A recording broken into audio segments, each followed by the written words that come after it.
আজ দেখে নিচ্ছি জহর নবোদয় বিদ্যালয়ের এন্ট্রান্স এক্সামের কোয়েশ্চেন। ষষ্ঠ শ্রেণীতে ভর্তির জন্য কিন্তু জহর নবোদয় বিদ্যালয়গুলিতে এন্ট্রান্স পরীক্ষার আয়োজন করা হয়, সেখানে বিভিন্ন স্কুলের স্টুডেন্টরা পরীক্ষা দিতে পারে।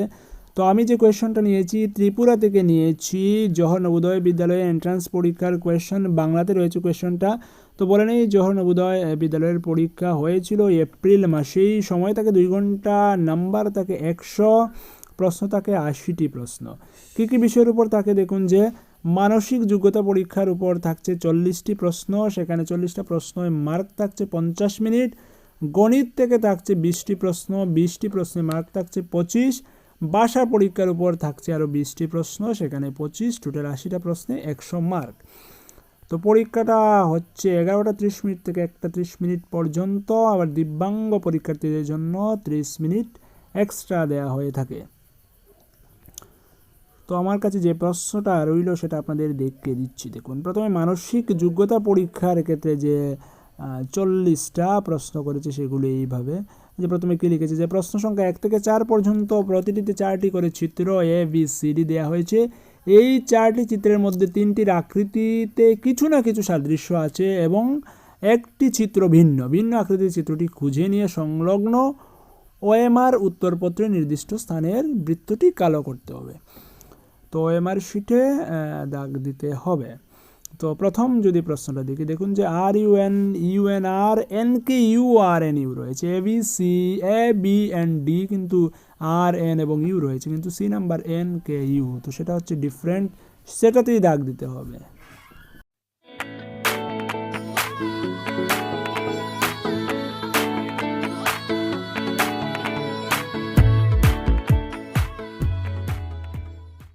অনুরূপে বাকি যে প্রশ্নগুলো 2 নাম্বার 3 নাম্বার 4 নাম্বার একইভাবে ছবি দিয়ে দেওয়া হয়েছে। তো পরের ভাগে যেগুলো দিল, দেখুন যে 5 থেকে 8, সেখানে 4টি অপশন রয়েছে, যার ভিতর শুধুমাত্র একটি উত্তর চিত্রের প্রশ্নের সঙ্গে মিল রয়েছে।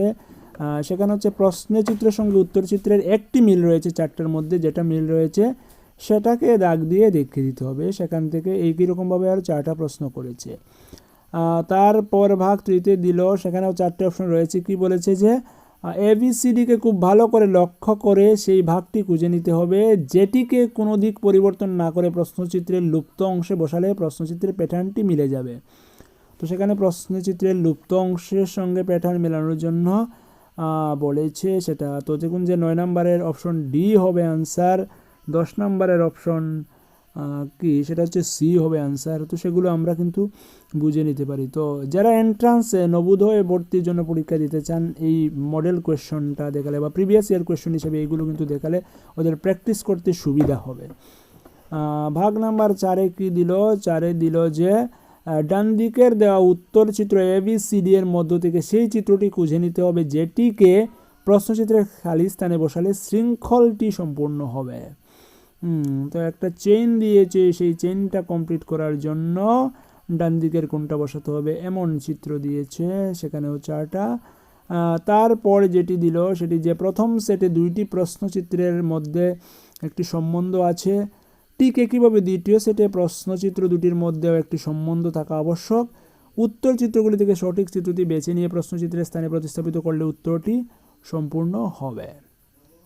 তো দেখুন যে 17 নম্বরের প্রথম 2টা দিয়েছে একই রকমভাবে, পরের একটা দিয়েছে আর একটার জন্য কোয়েশ্চেন মার্ক করে দিয়েছে, সেটা আপনাকে মিলিয়ে লিখতে হবে। এটা যদি ডান দিকে থাকে এটা বাম দিকে, তো এটা ডান দিকে থাকলে ওইটা বাম দিকে হবে এবং বাইরের দিকে হওয়ার কথা। তো সেটা হচ্ছে 17-এর আনসারটা বি হবে। তো কীরকমভাবে 18, 19 এবং 20 দেওয়া আছে।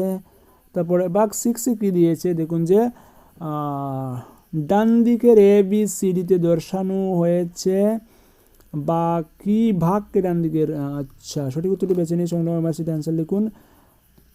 প্রতিটি জ্যামিতিক আকৃতির এক ভাগকে বাম দিকের প্রশ্নে চিত্ররূপে দেখানো হয়েছে আর বাকি অংশ ডান দিকে দেখানো হয়েছে।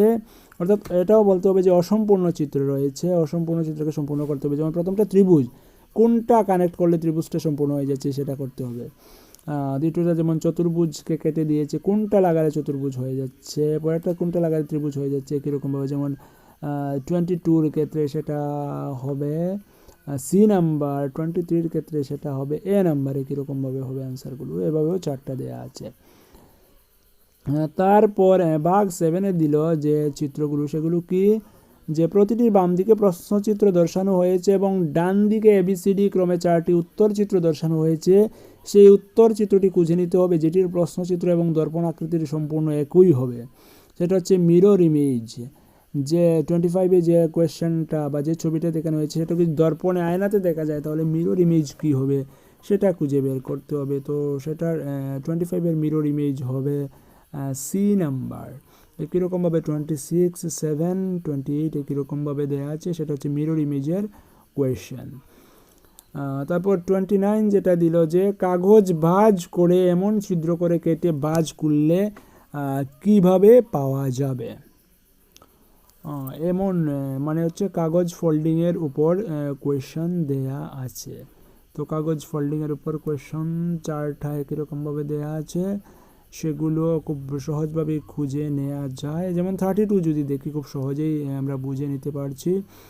32-র আনসারটা হচ্ছে সি। তো সেখান থেকে 40টা প্রশ্ন হবে। তো 10টা ভাগে হয়েছে, প্রত্যেক ভাগে কিন্তু আলাদা আলাদা করে 4টা করে কোয়েশ্চেন করা হয়েছে।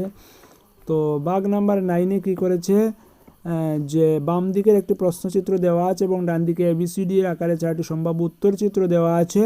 উত্তর চিত্রগুলি থেকে সেই চিত্রটি বেছে নাও যেটি প্রশ্নচিত্রের কাটা অংশের দ্বারা বানানো যেতে পারে। তো প্রশ্নচিত্রে যে কাটা অংশ আছে এই অংশগুলো জুড়ে কোন চিত্র বানানো যেতে পারে, যেমন 33 যেটা আছে সেটাকে জুড়ে কিন্তু বি নাম্বার বানানো যেতে পারে। একইরকমভাবে 34, 35 and 36 জুড়ে এই কাটা অংশগুলো জুড়ে ডান দিকের কোনটা বানানো যেতে পারে সেটা দেখতে হবে। তারপর ভাগ নাম্বার 10-এ রয়েছে যে বাম দিকে একটি প্রশ্নচিত্র এবং ডান দিকে 4টি সম্ভাব্য উত্তর চিত্র আছে ABCD। সেই শুদ্ধ উত্তর চিত্রটি খুঁজে নিতে হবে যার ভিতরে প্রশ্নচিত্রটি লুকিয়ে আছে। ডান দিকের চিত্রের মধ্যে বাম দিকের যে চিত্রটা সেটা কোনটার মধ্যে সম্পূর্ণ চিত্রটা লুকিয়ে আছে সেটা বের করতে হবে। যেমন যে দেখুন যে 37টা কিন্তু বি নাম্বারের মধ্যে 37টা লুকিয়ে রয়েছে। একরকম 38, 39 এবং 40গুলো খুঁজে দেখতে হবে। তো এই গেল 40টা প্রশ্ন প্রথমের। তারপর রয়েছে গণিতের উপর 20টা প্রশ্ন। তো গণিতের প্রশ্নগুলি কিন্তু কি, দেখুন যে একটি বাক্সে 500টি ডিম আছে, সেটা ভগ্নাংশের অঙ্ক দিল। তারপর পরিমিতি থেকে অঙ্ক দিল, সুদের পার্সেন্টেজের অঙ্ক দিল, লাভ ক্ষতির অঙ্ক দিল, শতকরার অঙ্ক দিল, বিভাজ্যতার উপর অঙ্ক দিল, স্থানীয় মানের অঙ্ক দিল, সর্ববৃহৎ এবং সর্বকনিষ্ঠের উপর অঙ্ক দিল। তারপর যে সত্য মিথ্যা দিল, যে শূন্য একটি বিজোড় নাকি শূন্য একটি জোড় নাকি শূন্য একটি মৌলিক নাকি শূন্য জোড়ও নয় বিজোড়ও নয়। তো এগুলোর আনসার 46-এর আনসার হচ্ছে ডি।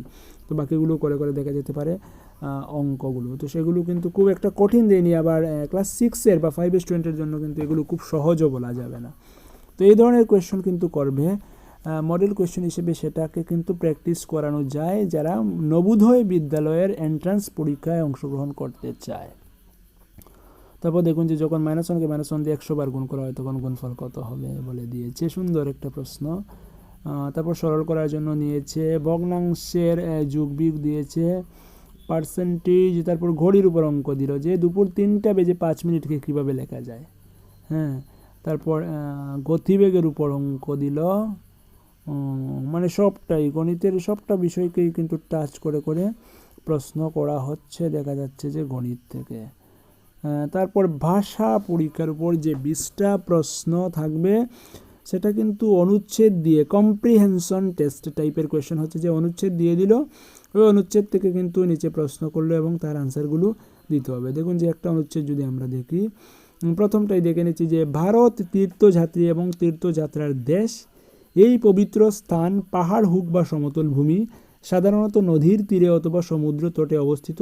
এই সকল তীর্থস্থানে যাওয়ার জন্য কেবল ধার্মিক লোকই নন, সারা ভারতবর্ষ থেকে এবং বিদেশ থেকে পর্যটক এবং ভ্রমণবিলাসীরা আসেন। যেখানে এই 2টি বা তার অধিক নদীর মিলন হয় তীর্থযাত্রীরা সেখানে স্নান এবং পূজা করেন, কারণ সেই স্থানকে পবিত্র মানা হয়। এমন একটি স্থান হরিদ্বার, যা গঙ্গা নদীর তীরে অবস্থিত। তো প্রশ্ন করলো যে পবিত্র স্থান দেখার জন্য কেবল ধার্মিকরাই নন, ভ্রমণবিলাসী এবং কারা আসেন।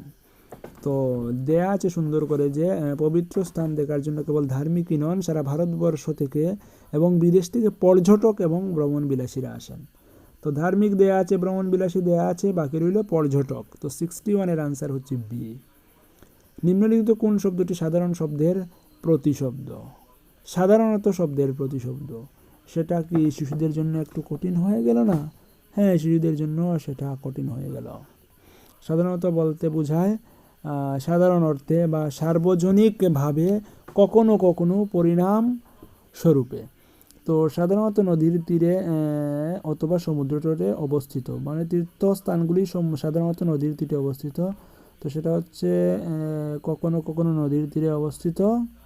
হ্যাঁ, সেটা সাধারণত বলতে এখানে কখনো কখনো হতে পারে, সব তীর্থস্থান কিন্তু নদীর তটে অবস্থিত নয়, সেটা আমি বলবো যে কখনো কখনো হতে পারে। 63, সেই স্থানকে পবিত্র বলা হয় যেখানে 2 বা ততোধিক নদীর মিলন হয়। পবিত্র শব্দটির বিপরীত শব্দ কি? তো সেটা শিশুরা পারবে। 63, পবিত্র শব্দের বিপরীত শব্দ হচ্ছে অপবিত্র। 64, মানুষ গঙ্গাতে স্নান এবং পূজা করে কারণ এর জল পবিত্র। এ নাম্বার। যারা তীর্থযাত্রা করেন তারা ধার্মিক, উৎসুক, আবিষ্কারক নাকি বৃদ্ধ? তো যারা তীর্থযাত্রা করেন তারা কিন্তু সকল ধার্মিক নন, ধার্মিক ছাড়াও কিন্তু লোক আসেন।